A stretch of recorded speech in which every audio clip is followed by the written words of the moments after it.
필요 없는 것들을 정리하면 자유가 생긴다. 하지만 가장 중요한 것은 필요 없는 물건을 더 이상 사지 않는 것이다. 좋은 삶에는 과잉 소비가 필요 없다.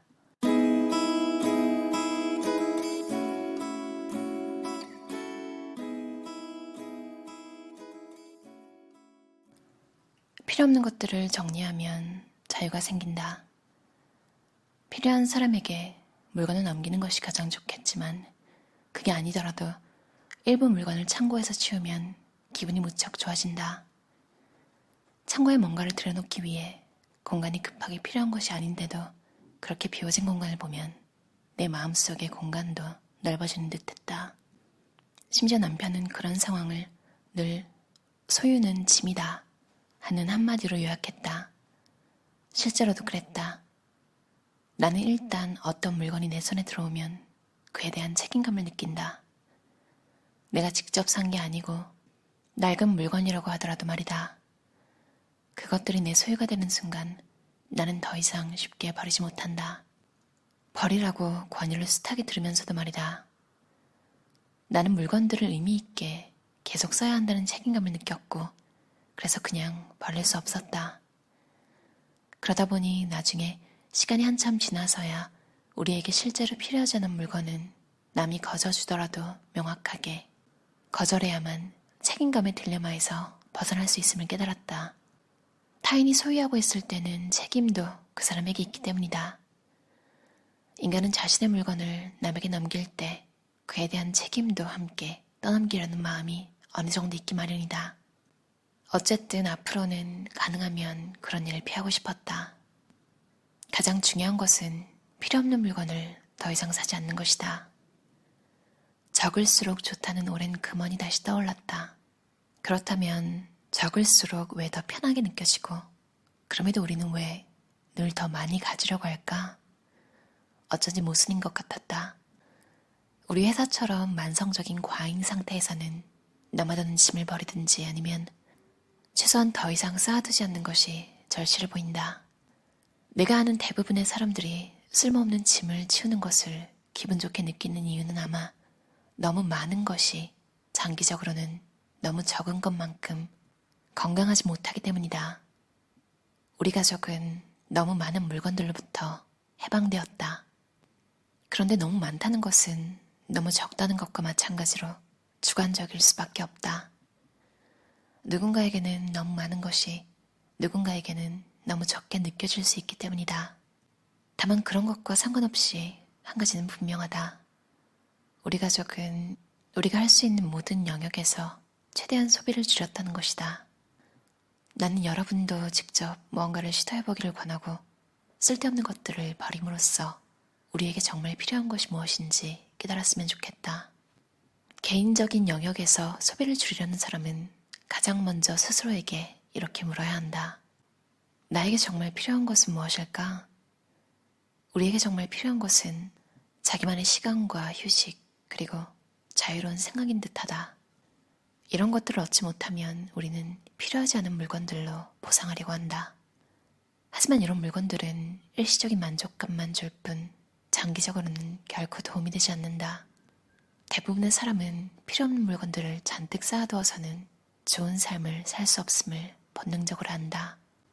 그렇다면 우리에게 정말 필요한 것이 무엇인지는 앞서 말한 실질적인 기본 욕구들이 충족된 뒤에나 알 수 있다. 쇼핑과 소비를 통해 알게 되는 것이 아니라는 말이다. 가진 물건이 적을수록 휴식과 느긋함, 만족감, 감사함은 더 커진다. 우리 모두는 결국 자연의 일부다. 아름다운 자연에서 아무렇게나 버려진 플라스틱 뚜껑, 비치 슬리퍼, 스노클, 망가진 에어 매트리스, 플라스틱 병, 그 밖에 자잘한 쓰레기들을 보면 나는 늘 가슴이 찢어질 듯 아프다. 그래서 미안한 마음으로 쓰레기를 주워 모은다. 그 역시 내게는 치유활동이고 그럴 때마다 나는 과잉 소비 행태를 멈추게 하는데 앞으로도 온 힘을 쏟겠다고 다짐하고 또 다짐한다. 좋은 삶에는 과잉 소비가 필요 없다. 너무 많다는 것은 필요 이상으로 많이 갖고 있다는 뜻이지만 다른 측면에서 보자면 결핍의 신호이기도 하다. 너무 많다는 것은 단순히 충분한 선을 넘는 데 그치지 않고 올바른 양의 결핍을 의미하기 때문이다. 그렇다면 관건은 올바른 양을 찾는 것이다. 나는 물이 귀한 재산이라는 가르침을 받고 자랐다.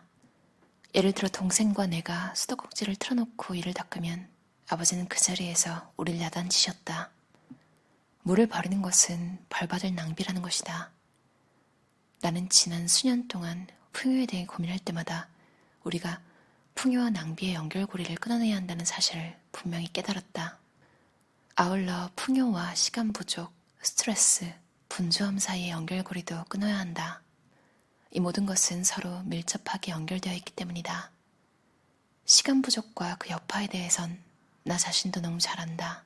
패스트푸드점에서 식사하기, 일회용 컵에 담긴 커피를 들고 다음 약속 장소로 이동하기, 오늘 하루 나 자신을 위해서는 단 5분도 쓰지 않은 것에 대한 보상으로 집에 가는 길에 백화점에 들러 5분 동안 옷 쇼핑하기, 스트레스 홍수 속에서 잊어버린 무언가를 찾으러 가려고 얼른 차를 빼는 행동들이다.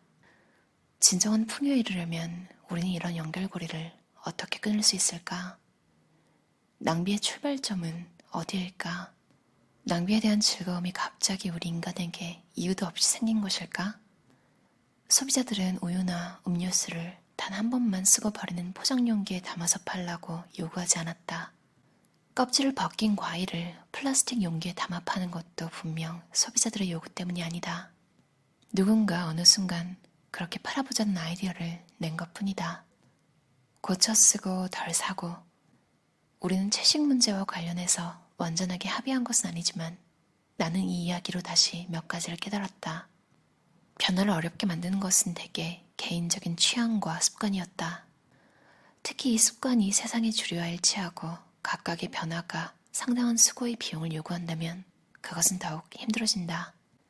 게다가 갑자기 고기를 먹지 않게 되는 것처럼 무언가를 100% 바로 끊거나 그만두는 것은 대부분의 변화 과정에서 장애 요인이 될 때가 많고 오히려 차근차근 변해가는 것이 더 좋다. 나는 플라스틱 없이 장보기를 1년 동안 실천하면서 사회적 구조가 다수의 사람이 생태사회적으로 지혜롭게 행동하는 것을 막고 있음을 명확히 깨달았다. 쉽게 버리는 문화와 낭비의 일상화는 하늘에서 그냥 뚝 떨어진 것이 아니었다. 이는 물건을 만들 때부터 쉽게 고장나거나 고쳐서 쓸 수 없게 만들고 그래서 잠깐 쓰고 버리는 과정으로 이익을 보는 경제 시스템의 결과였다. 나는 이런 버리기 문화와 낭비가 우리의 경제 시스템을 돌아가게 하는 전제 조건임을 확신하게 되었다. 나는 먹는 것은 버려서는 안 되고 음식은 낭비해서는 안 될 소중한 물건이라고 배운 세대다. 지금 와서 생각해보면 우리가 그때 먹었던 음식은 질적인 면에서 요즘 사람들이 많이 추천하는 건강식과 무척 비슷했다. 우리는 일주일에 최대 한두 번만 육류를 먹었다. 그것도 주로 일요일에만 먹었다. 생선은 아마 일주일에 한 번 정도 먹은 걸로 기억하고 나머지는 모두 채식이었다. 거의 모든 음식은 지역에서 생산한 제철 음식이었다. 딱 필요한 양만큼만 시장을 보는 것도 지금보다 예전이 훨씬 쉬웠다. 식품을 생산하는 곳에서는 엄청난 양의 쓰레기가 나온다. 예를 들어 롤빵, 포장 샐러드, 간식 샐러드, 신선한 과일을 넣은 요구르트, 가늘게 썬 과일처럼 규격에 맞춰 생산하는 모든 간식 사업이 그렇다. 유럽에서 버려지는 식품의 53%는 개인 가정에서 나온다. 그러니까 일반 가정에서는 구매한 식품의 4분의 1을 먹지 않고 버린다. 그중 상당수는 포장도 뜯지 않은 상태이고 심지어 유통기한이 지나지 않은 것도 많다.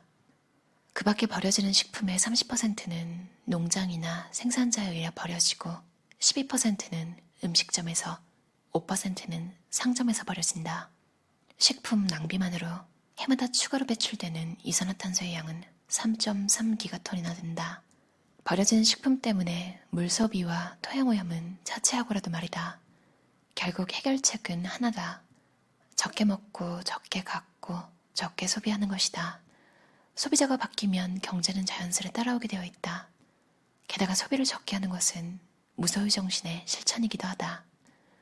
무소유란 아무것도 갖지 말자는 것이 아니라 꼭 필요한 것만 갖고 살자는 뜻일 테니까. 그건 육체적 건강과 정신적 행복에도 좋은 유쾌한 덤이다. 어떠셨나요? 산드라 크라우트바슐 저자의 쓰레기 거절하는 책이었어요. 옮기니는 박종대 번역가고요. 펴낸 곳은 양철북 출판사예요. 참 공감 가는 부분이 되게 많았어요.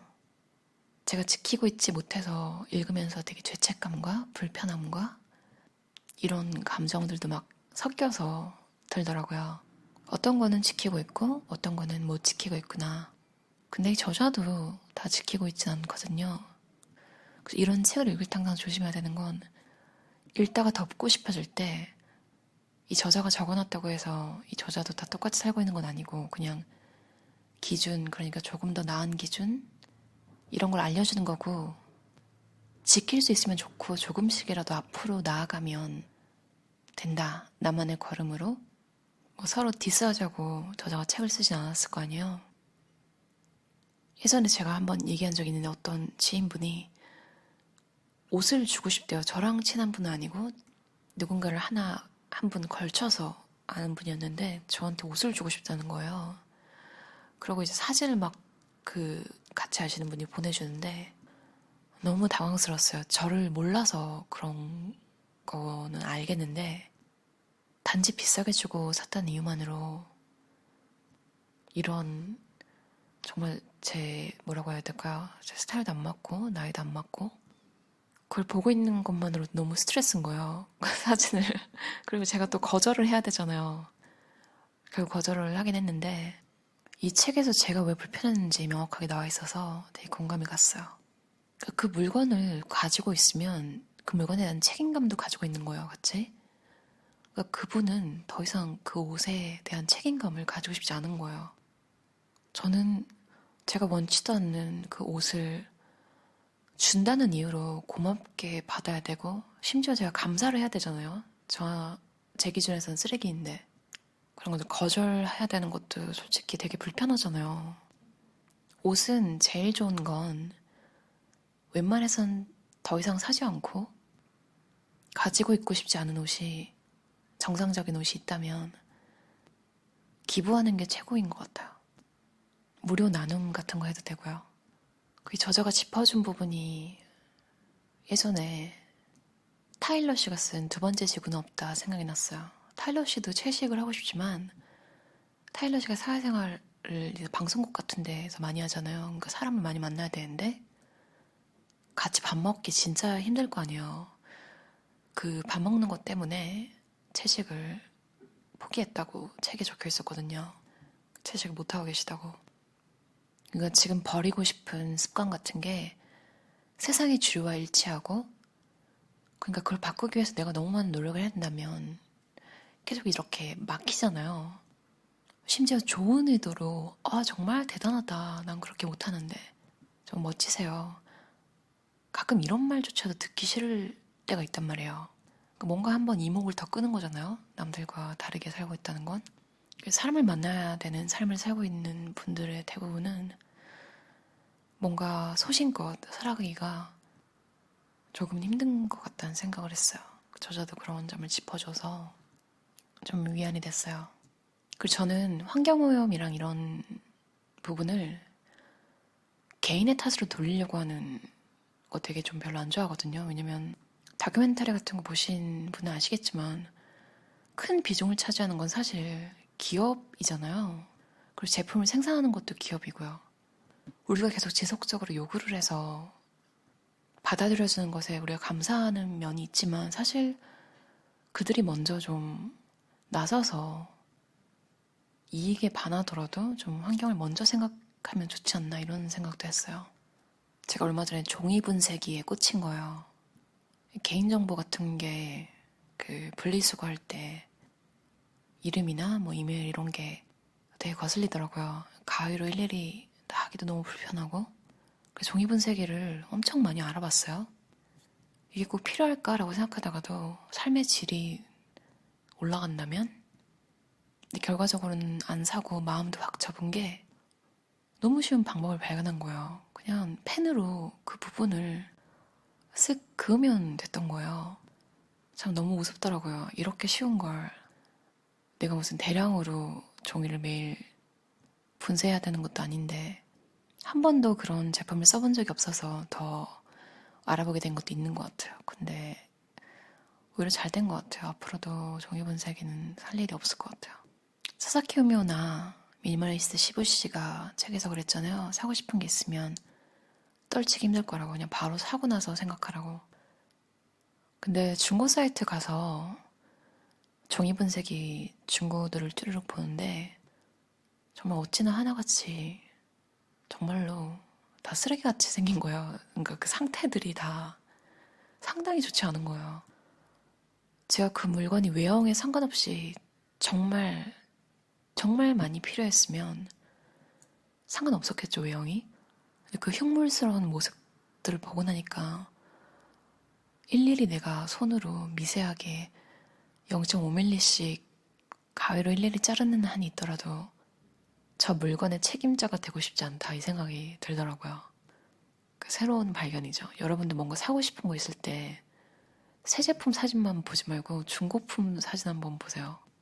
제가 봤던 종이분쇄기 사용자들이 좀 극단적으로 더럽게 쓰긴 했었지만 그래도 이 방법이 외형과 상관없이 그 제품의 본질, 그 제품의 기능이 정말 필요한 건지 한번 생각해 보는데 도움이 되더라고요.